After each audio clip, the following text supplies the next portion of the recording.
నమస్కారం. తెలుగు జ్యోతి ఛానల్కు స్వాగతం, సుస్వాగతం.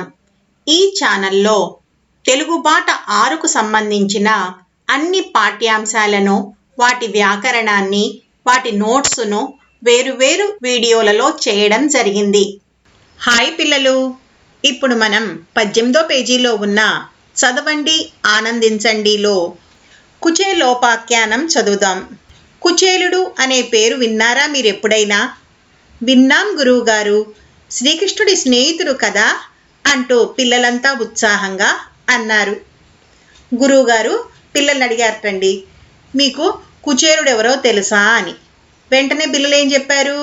శ్రీకృష్ణుడి స్నేహితుడు మాకు తెలుసు అని చెప్పారట. అందరికీ బాగా తెలిసిందే అంటూ కథ ప్రారంభించారు గురువుగారు. కుచేలుడు చాలా పేదవాడు. చిరిగిపోయిన వస్త్రాలు కట్టుకొని తిరిగేవాడు. కుటుంబం గడవడం కష్టంగా ఉండేది. పాపం కుచేలుడు చాలా పేదవాట. చిరిగిపోయిన బట్టలు కట్టుకొని తిరిగేవాట. ఇల్లు గడవడం కూడా కష్టమయ్యేదిట. అంటే ఏంటి? తినటానికి తిండి కూడా వాళ్ళకి సరిగ్గా ఉండేది కాదు అని. ఒకనాడు కుచేలుడితో ఆయన భార్య, నాథ, ఇన్ని కష్టాలు పడుతున్నాం కదా, చిన్ననాటి మీ స్నేహితుడు శ్రీకృష్ణుడు ఉన్నాడు కదా, ఆయనను సహాయం అడగండి అని చెప్పింది. కుచేలుడు భార్య ఏం చెప్పిందమ్మా? మనము ఇలా తిండికి లేక నానా కష్టాలు పడుతున్నాం కదా, మీ చిన్నప్పటి ఫ్రెండ్ ఉన్నాడు కదా శ్రీకృష్ణుడు, ఆయన్ని సహాయం అడగండి అని చెప్పిందిట. సరే అన్నాడు కుచేలుడు.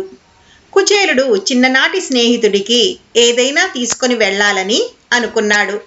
తీసుకొని పోవడానికి ఇంట్లో ఏమీ లేవు. భార్య తన పంచ కొంగున కట్టిన పిడికెడు అటుకులు తీసుకొని శ్రీకృష్ణుని వద్దకు బయలుదేరాడు కుచేలుడు. భార్య చెప్పిన సలహాకి కుచేలుడు సరే అన్నట్ట. సరే అని చిన్ననాటి స్నేహితుని కలవటానికి బయలుదేరాడు. బయలుదేరుతున్నప్పుడు ఆయనకి ఏమనిపించిందమ్మా?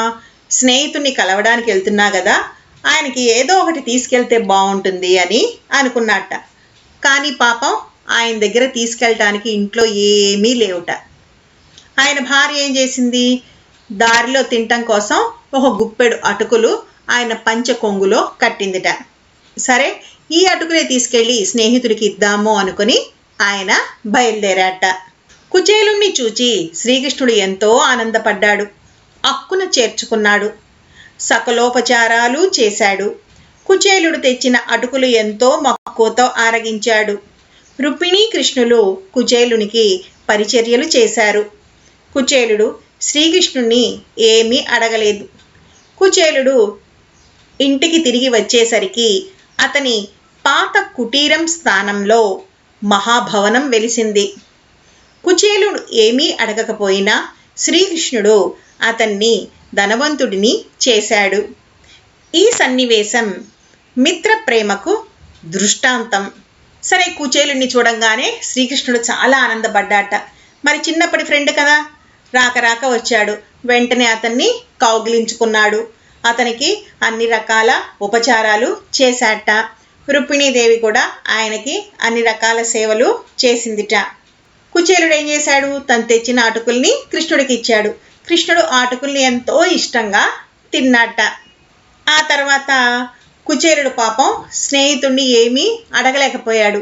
ఏమీ అడగకుండానే ఇంటికి బయలుదేరాట. ఇంటికి తిరిగి వచ్చేసరికి ఏమైంది? ఆయన కుటీరం ఉండే స్థానంలో ఒక పెద్ద భవనం వెలిసిందిట. కుచేలుడు ఏమీ అడగకపోయినా కృష్ణుడు ఏం చేశాడు? అతని కష్టాన్ని తెలుసుకొని స్నేహితుడి మీద ఉన్న ప్రేమ చేత అతనికి ఐశ్వర్యాన్నిచ్చి ఐశ్వర్యవంతుణ్ణి చేశాడు. ఈ సన్నివేశం మనకేం తెలియజేస్తోంది? ఇది స్నేహితుడి మీద ఉండే ప్రేమని తెలియజేస్తుంది. స్నేహితుడు నోరు తెరిచి అడగక్కర్లా, నాకు ఈ కష్టంలో ఉన్నానని. నిజమైన స్నేహితుడు ఏం చేస్తాడు? అతని యొక్క కష్టాన్ని తెలుసుకొని ఆ కష్టాన్ని తీరుస్తాడు. అదే నిజమైన మిత్ర ప్రేమ అంటే. అదే ఈ కథలో చెప్పారు. చూసారా పిల్లలు, ఈ కథ ఎంత బాగుందో? ఈ కథను మరోసారి చక్కగా చదవండి. ఈ వీడియో మీకు నచ్చినట్టయితే లైక్, షేర్ మరియు సబ్స్క్రైబ్ చేయండి. కొత్త వీడియో నోటిఫికేషన్ కొరకు బెల్ ఐకాన్ను ట్యాప్ చేయండి.